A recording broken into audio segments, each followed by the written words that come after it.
যে হাদিরা বলেছে যে বুকের মধ্যে অনেক ঝড়, বুক পেতেছি গুলি কর, তারা যদি এক্সট্রিম না হতো তাহলে যে 17-18 বছর যেটা বিএনপি জামাত আন্দোলন করে পারেনি সেটি কখনো সম্ভব ছিল না। সবসময় আমরা এটাই বলতাম ঈদের পরে আন্দোলন, ঈদের পরে আন্দোলন।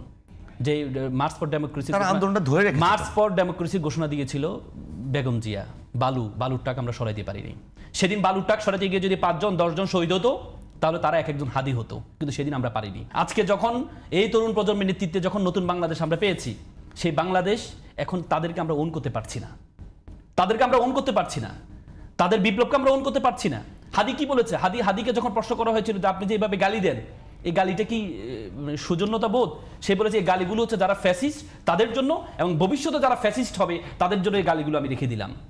তার মানে হাদি একটা অ্যালার্মিং দিয়েছে যে ভবিষ্যতে যারা তোমরা ফ্যাসিস্ট হতে যাও, তোমরা যদি এই পতিত ফ্যাসিস্টের মতো তোমরা যে ফ্যাসিস্ট হতে যাও, তোমাদের জন্য এই গালিগুলো আমি রেখে দিলাম। সেজন্যই কাল হয়েছে। হাদি আধিপত্যবাদের বিরুদ্ধে কথা বলেছে, ইন্ডিয়ার বিরুদ্ধে কথা বলেছে।